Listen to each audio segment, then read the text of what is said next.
अस्सलाम वालेकुम दोस्तों, मैं हूं आपका होस्ट प्रोफेसर एजाज इलाही और मैं आपके लिए लेकर आया हूं ब्रिलियंट एजुकेशन फोरम के प्लेटफॉर्म से एक नया वीडियो लेक्चर जिसका टॉपिक है use of statistics in business and daily life. तो आइए देखते हैं कि बिजनेस हो या डेली लाइफ हो उसके अंदर स्टैट्स की कितनी इम्पोर्टेंस है।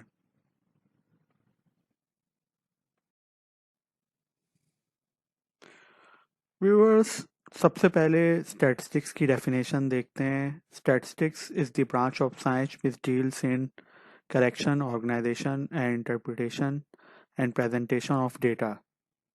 इसका मतलब ये है कि स्टैटिस्टिक्स साइंस की एक ब्रांच है जिसमें हम डेटा को कलेक्ट करते हैं, उसको सही तरीके से उसकी क्लासिफिकेशन करते हैं, उसको ऑर्गेनाइज करते हैं, उसकी एक इंटरप्रिटेशन करते हैं और प्रेजेंट करते हैं डेटा को एक यूज़फुल फॉर्म में जो हमारे लिए किसी भी फील्ड में यूज़फुल रहे, चाहे वो डेली लाइफ हो, बिजनेस हो, जिसमें आप आगे भी देखेंगे किस तरीके से डेटा को यूज़फुल बनाया गया है।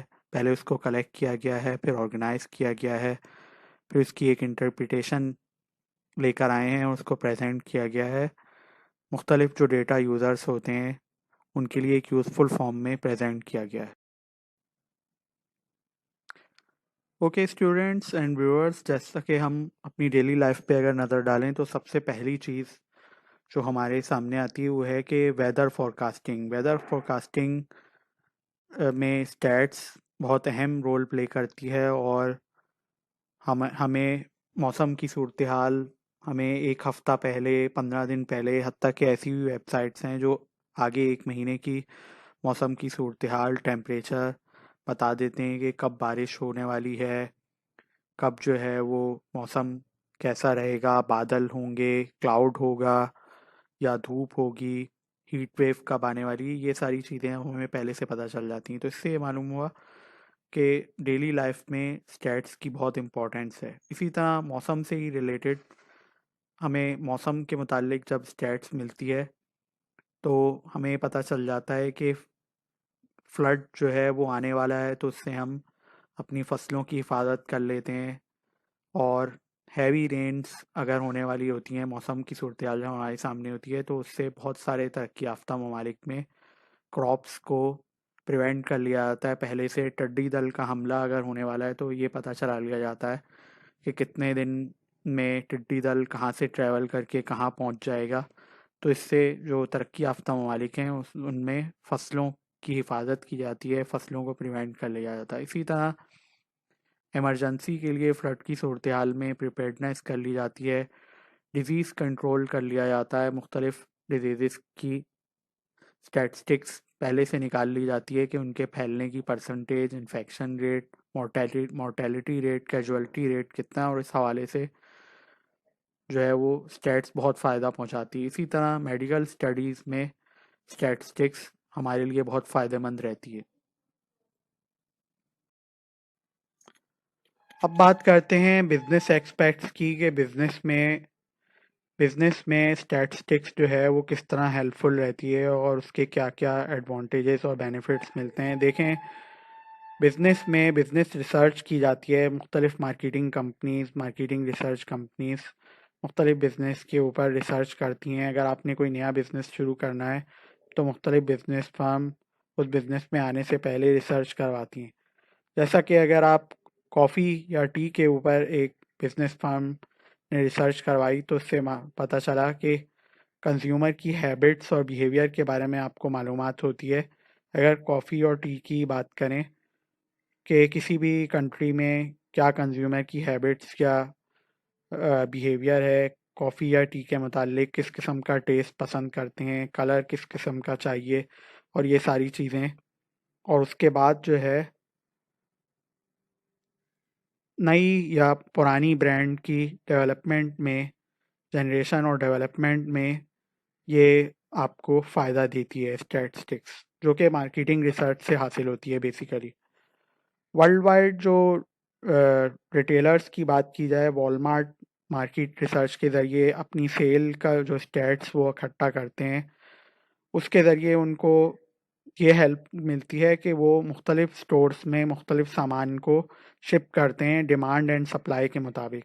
यानी किस स्टोर में किस प्रोडक्ट की ज़रूरत है वो उसको शिप कर देते हैं, वहाँ पर भिजवा देते हैं। जैसे आपको पता होगा कि फ्लोरिडा में एक हरिकेन आया था, तूफान आया था, तो वहाँ पर एक प्रोडक्ट की बहुत ज़्यादा ज़रूरत पड़ी थी और उन्होंने उस प्रोडक्ट की डिमांड, चूँकि उनके पास डेली सेल की रिपोर्ट वो अपनी बनाते रहते थे, उसकी स्टैट्स इकट्ठी करते रहते थे, तो उनको मालूम हुआ कि वहाँ स्ट्रॉबेरी पॉप टार्ट्स की ज़रूरत है, तो उन्होंने फ़ौरन से वो स्ट्रॉबेरी पॉप टार्ट जो है वो फ्लोरिडा में प्रिडिक्शन थी तूफान आने की, तो उससे पहले ही उन्होंने भिजवा दिया था।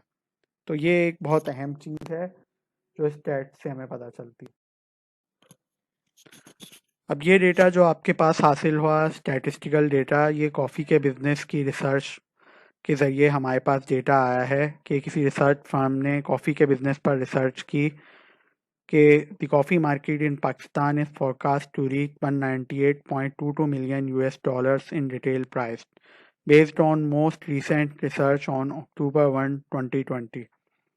तो ये मार्केटिंग रिसर्च फर्म ने रिसर्च की है कि पाकिस्तान की कॉफ़ी मार्केट जो है वो 198.22 मिलियन US डॉलर्स तक की डिमांड इसमें मौजूद है। ये फ्यूचर की फोरकास्ट है कि इतनी वैल्यू तक यहाँ पे डिमांड होगी, इतने की कॉफ़ी यानी यहाँ सेल हो सकती है in terms of retail price, यानी 198.22 मिलियन US डॉलर्स की खपत मौजूद है, कंज्यूमर मौजूद है जो कंज्यूम कर सकता है। और ये मोस्ट रीसेंट रिसर्च है October 1, 2020। तो ये नया जो न्यू बिजनेस एंटर होना चाहें कॉफ़ी मार्केट में, उनके लिए बहुत हौसला अफजा चीज़ है। और जो पुराने बिजनेस कर रहे हैं, जो पहले से ब्रांड्स मौजूद हैं, उनके लिए भी ये बहुत अच्छी खबर है कि वो मज़ीद अपना बिजनेस डेवलप कर सकते हैं। तो ये चीज़ आपको सब एक स्टैटिस्टिकल डेटा सामने आने पर पता चलती है जो कि मार्केटिंग रिसर्च के ज़रिए हमें मिलता है। ओके स्टूडेंट्स, अब बात करते हैं एक्सटर्नल और इंटरनल फैक्टर्स की जो बिजनेस को अफेक्ट कर रहे होते हैं। देखें, बिजनेस को बाहर से यानी इन्वायरमेंट से चार एक्सटर्नल फैक्टर्स अफेक्ट कर रहे होते हैं, जिसमें है सोशियो कल्चरल फैक्टर है, टेक्नोलॉजिकल फैक्टर है, इकोनॉमिक फैक्टर है और पॉलिटिकल फैक्टर है। ये ऐसे अनकंट्रोलेबल फैक्टर्स होते हैं, जैसे आपकी इन्वायरमेंट है, सर्दी हो गई तो आपने कपड़े पहन लिए, इस हद तक आप कंट्रोल कर सकते हैं, लेकिन आप सर्दी को कंट्रोल नहीं कर सकते, टेम्परेचर को गिरने से कंट्रोल नहीं कर सकते, टेम्परेचर गिरकर माइनस में भी जा सकता है। इसी तरह आप गर्मी को कंट्रोल नहीं कर सकते, लेकिन आप इन्वायरमेंट के मुताबिक अपने आप को मॉडिफाई कर सकते हैं। तो इसी तरह बिजनेस के जो एक्सटर्नल फैक्टर्स होते हैं, आप इनको पूरी तरह कंट्रोल नहीं कर सकते, लेकिन आप इस इस एक्सटर्नल इन्वायरमेंट के मुताबिक बिजनेस को मोल्ड कर सकते हैं, मॉडिफाई कर सकते हैं, अपने बिजनेस को प्लान कर सकते हैं, बिजनेस प्लान बना सकते हैं कि इन फ्यूचर कौन कौन से फैक्टर्स अफेक्ट करेंगे और हमें उस पर कैसे रिस्पॉन्ड करना है। तो इसी तरीके से ये जो अब हम स्टैट्स की जो इम्पोर्टेंस हम बता रहे हैं कि जो भी कंपनीज जिस प्रोडक्ट में डील करने वाली होती हैं, जैसे पाकिस्तान में वुमेन क्लोथिंग पर जो कंपनी डील कर रही होगी या हिजाब की प्रोडक्ट मार्केट में लाना चाहती हुई, किसी नई ब्रांड का हिजाब लाना चाहती है या कोई नई क्लोथिंग, तो वो सबसे पहले रिसर्च करती है कि पाकिस्तानी कल्चर चूँकि ईस्टर्न कल्चर है, तो वहाँ वहाँ की ख़वातीन किस टाइप की क्लोथिंग्स यूज़ करती हैं और किस किस्म के अटायर को वो पसंद करती हैं। तो इसी तरह एक कंपनी ने रिसर्च की तो उसको पता चला कि 32% ऑफ पाकिस्तानी सेज हिजाब इज़ मोस्ट अप्रोप्रिएट ड्रेस। तो इससे हमें पता चलता है कि किस तरह की प्रोडक्ट हमने लॉन्च करनी है बिजनेस में, किस तरह का हम प्रोडक्ट लेकर आएंगे वुमेन क्लोथिंग में। और इसी तरह कैजुअल अटायर के मुकाबले में फॉर्मल अटायर की कितनी मार्केट मौजूद है, ये सारी बातें पता चलती हैं। अगर आप टेक्नोलॉजी की बात करें तो जैसे गूगल जो है वो एंड्रॉयड सिस्टम लेकर आया है। ये एंड्रॉयड एक इंटरनल सॉफ्टवेयर है जो सेल फोन्स में काम करता है, और एप्पल जो है वो iOS सिस्टम लेकर आया है। तो इन दोनों के मार्केट शेयर की बात करें तो गूगल के एंड्रॉयड का जो मार्केट शेयर है वो 95.29% है, एप्पल के मुकाबले में, कि एप्पल का जो मार्केट शेयर है वो 4.01% है अक्टूबर 1 2020 की मार्केट रिसर्च के मुताबिक। इसका मतलब ये है कि कोई भी नई सेल फोन कंपनी मार्केट में आ रही होगी तो वो अपने सेल फोन्स में लाजमी एंड्रॉयड का सिस्टम ही इंटरनल सॉफ्टवेयर लगाना चाहेगी, क्योंकि अगर उनको मालूम है कि अगर हम मोबाइल में जो मोबाइल मार्केट का ज़्यादा मार्केट शेयर है वो एंड्रॉयड सिस्टम पे चल रहा है, ज़्यादातर लोग एंड्रॉयड की डिमांड करते हैं, मार्केट शेयर एंड्रॉयड के पास है। अगर वो iOS सिस्टम पर जाएंगे तो फिर या तो वो कोई बहुत ही नीच सेगमेंट, बहुत ही यूनिक मार्केट सेगमेंट को कैटर कर रहे हैं, टारगेट कर रहे हैं, जिसका उनको पहले से पता है। लेकिन अगर वो अपने मोबाइल की ब्रांड को सेल करना चाहते हैं बहुत बड़ी तादाद में तो इनको एंड्रॉयड सिस्टम लगाना पड़ेगा, क्योंकि इससे पहले नोकिया में भी यही हुआ था कि नोकिया वाले विंडोज़ सिस्टम पर मोबाइल ले आए थे जिसकी बिल्कुल नहीं थी सेल नहीं हुई थी। सेल फ़ोन भी ज़्यादातर लोगों को समझ नहीं आता था कि ऑपरेट कैसे करना है, चलाना कैसे है, और बिल्कुल यूज़र फ्रेंडली नहीं था, जो कि नोकिया का दावा था कि हम यूज़र फ्रेंडली हैं। तो फिर नोकिया को भी एंड्रॉयड सिस्टम लाना पड़ा। तो लिहाजा ये सारी चीज़ें हैं जो कि हर कंपनी, हर ब्रांड नेम देखता है कि हमें मार्केट रिसर्च करके क्या काम करना है, क्या नहीं करना। और मार्केट रिसर्च हमें स्टैट्स देती है, जैसे कि आपको पता चला कि 95.29% मार्केट शेयर गूगल के एंड्रॉयड के पास है। अब बात करते हैं इकोनॉमिकल इन्वायरमेंट या इकोनॉमिक फैक्टर्स की, जो कि एक्सटर्नल फैक्टर्स में आता है और बिजनेस को बहुत अफेक्ट करता है। तो किसी भी कंट्री में प्रोडक्ट को लॉन्च करने के लिए कोई भी बिजनेस फर्म सबसे पहले उस प्रोडक्ट की डिमांड और सप्लाई को देखेगी कि उस प्रोडक्ट की डिमांड उस मार्केट में कितनी है और उनको कितना सप्लाई करना है। और इसी स्टैट्स पर वो अपना डिस्ट्रीब्यूशन प्लान लेकर आएंगे, जैसे कि हमने शुरू में पहले एग्जांपल दी थी वॉलमार्ट की, कि उन्होंने किस तरह जिस जिस जगह पे जो उनके जिन स्टोर्स में वो प्रोडक्ट मौजूद नहीं थी वो सेल का रिकॉर्ड चेक बनाते रहते थे, उन्होंने फ़ौरन से वो वहाँ शिप कर दी। इसी तरीके से यहाँ पर डिमांड और सप्लाई को उस प्रोडक्ट की मॉनिटर किया जाता है और उसके साथ डिस्ट्रीब्यूशन प्लान बनाया जाता है कि कितनी डिमांड है किस प्रोडक्ट की किस इलाके में या किस स्टोर पर, तो वहाँ पर उसकी प्लेसमेंट कर दी जाती है, पहुँचा दिया जाता है, सप्लाई कर दिया जाता है। इसी तरीके से सेलिंग प्लान बनाया जाता है। अब बिजनेस शुरू करने से पहले कोई भी बिजनेस फर्म या इन्वेस्टर किसी भी कंट्री के इकोनॉमिक फैक्टर्स को, इसकी इकोनॉमिक और फाइनेंशियल स्टेटस को, पोजीशन को बहुत ज़्यादा कीनली ऑब्जर्व करता है, देखता है एज अ बिजनेस फर्म। और ये सारी चीज़ें जो इंटरनेशनल इकोनॉमिक या फाइनेंशियल मॉनिटर्स होते हैं या फर्म्स होती हैं उनसे पता चल जाती हैं। सप्लाई ऑफ स्किल्ड और अनस्किल्ड लेबर के बारे में एंटरप्रेन्योर्स जो हैं वो अपने तौर पर इंफॉर्मेशन हासिल करते हैं कि जो इंडस्ट्री वो किसी भी कंपनी में लगाने जा रहे हैं उस इंडस्ट्री के लिए, उस इन्वेस्टमेंट के लिए हमें लेबर स्किल्ड मिलेगी या अनस्किल्ड मिलेगी। और इसीलिए जब कंट्रीज़ जो हैं वो बाहर से इन्वेस्टर्स को इनवाइट कर रही होती हैं तो वो अपनी कंट्री के यही सारे फैक्टर्स इन्वेस्टर्स के सामने शो करते हैं कि हमारे पास स्किल्ड लेबर्स की कितनी बड़ी तादाद मौजूद है, अनस्किल्ड लेबर्स कितने हैं, ये सारी चीज़ें शो की जाती हैं। गवर्नमेंट की जो फाइनेंशियल पॉलिसीज़ होती हैं वो बहुत बड़ा फैक्टर अदा करती हैं, बहुत बड़ा रोल प्ले करती हैं किसी भी बिजनेस के लिए। और काइबोर और लाइबोर रेट इस वक्त जो पाकिस्तान में है वो बिजनेस फर्म्स इसको कीनली ऑब्जर्व कर रही होती हैं कि काइबोर और लाइबोर रेट क्या चल रहा है। देखें कि इकोनॉमिक इंडिकेटर्स में जो किसी भी कंट्री की इकोनॉमिक कंडीशंस को शो कर रही होती है जो स्टैट्स, वो है उस कंट्री का जीडीपी यानी ग्रॉस डोमेस्टिक प्रोडक्ट, जो कि total value of goods and services produced in a country. ठीक है, तो पाकिस्तान की जो जीडीपी है वो ये शो कर रही होगी कि पाकिस्तान की जो गुड्स एंड सर्विसेज जो टोटल वैल्यू कितनी बनती है, पाकिस्तान में जितनी भी गुड्स या सर्विसेज प्रोड्यूस हो रही हैं उनकी टोटल वैल्यू कितनी बनती है। अच्छा, जो जीडीपी रेट होता है वो इंक्रीज रेट होता है, यानी पिछले साल के मुकाबले में अब कितनी परसेंटेज से उसमें इजाफा हो गया है, यानी ग्रोथ हो गई है। पिछले साल जैसे जस्ट फॉर एग्जांपल 1000 या 10,000 यूएस डॉलर की गुड्स और सर्विसेज पाकिस्तान में प्रोड्यूस हो रही थी, तो इस साल जो जीडीपी रेट है वो 1% बढ़ा है, 2% है, 6% है, यानी उस एग्जिस्टिंग 1000 में कितने परसेंट इंक्रीज हुआ।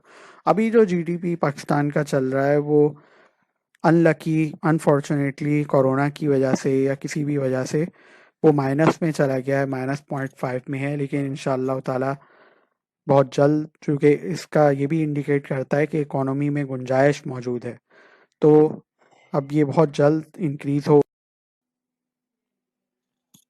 अब बात करते हैं कि कंज्यूमर प्राइस इंडिकेटर हमें क्या बताता है। What consumer price indicator tell us? The consumer price indicator measures the average change in price over time, commonly known as inflation. ठीक है, देखें, कंज्यूमर प्राइस इंडिकेटर आपको ये बताता है कि जो कंट्री की प्रोडक्ट्स हैं, किसी भी मुल्क में जो अशियाए ज़रूरिया हैं, उसमें एवरेज चेंज प्राइसेस में, उनकी प्राइसेस में क्या आया है over a period of time. दूसरे अल्फाज में महंगाई की शरह के बारे में आपको बताता है। मुख्तलिफ प्रोडक्ट्स, मुख्तलिफ अशियाए ज़रूरिया की प्राइसेस कितने टाइम में कितनी चेंज हो गई, ये आपको कंज्यूमर प्राइस इंडिकेटर बताता है। और इसके लिए मुख्तलिफ इंस्टीट्यूशंस होते हैं, इदारा शुमारियात होता है जो आपको सब ये डेटा कलेक्ट करके दे रहा होता है। इससे एक तरफ इन्फ्लेशन के बारे में पता चलता है और दूसरी तरफ आपको ये पता चलता है कि हमारे मुल्क की जो 1 यूनिट ऑफ करेंसी यानी 1 रुपया है, उसकी परचेजिंग पावर कितनी होगी, या अगर डॉलर है तो $1 की परचेजिंग पावर कितनी है। एक जाहिर सी बात है कि एक तरफ महंगाई, इन्फ्लेशन जितनी बढ़ रही है उस हिसाब से परचेजिंग पावर कम होगी। प्रोड्यूसर प्राइस इंडिकेटर जो है ये डिफरेंट होता है कंज्यूमर प्राइस इंडिकेटर से। Basically producer price indicator cost of production या किसी भी प्रोडक्ट की कॉस्ट को शो कर रहा होता है कि इसमें कितना चेंज आया है, जबकि कंज्यूमर प्राइस इंडिकेटर कंज्यूमर के पर्सपेक्टिव से देख रहा होता है कि कंज्यूमर प्राइस कितनी है उसी प्रोडक्ट की, जबकि प्रोड्यूसर प्राइस इंडिकेटर ये देख रहा होता है कि उस प्रोडक्ट को प्रोड्यूस करने की कितनी कॉस्ट आई है। तो the PPI is different from the CPI in that it measures cost from the view point of industries that make the products, whereas the CPI measures prices from the perspective of consumers। तो CPI जो है वो prices को major कर रहा होता है consumers के लिहाज से कि महंगाई कितनी बढ़ गई है, उसकी कंज्यूमर प्राइस कितनी है, जबकि पीपीआई मेजर कर रहा होता है कॉस्ट ऑफ प्रोडक्शन को, कि कॉस्ट ऑफ प्रोडक्शन कितनी बढ़ गई है, किसी भी प्रोडक्ट की कॉस्ट कितनी बढ़ गई है इंडस्ट्रियलिस्ट के व्यू पॉइंट के लिहाज से। तो ये बहुत अहम है किसी भी बिजनेस एंटरप्राइज के लिए कि वो प्रोड्यूसर प्राइस इंडिकेटर को देखेगी कि जो जो प्रोडक्ट वो प्रोड्यूस करके लाना चाह रहे हैं उसकी कॉस्ट, कॉस्ट ऑफ प्रोडक्शन या कॉस्ट इस वक्त क्या है और कितनी ये इंक्रीज होने का इम्कान है या कितना कम होने का इम्कान है।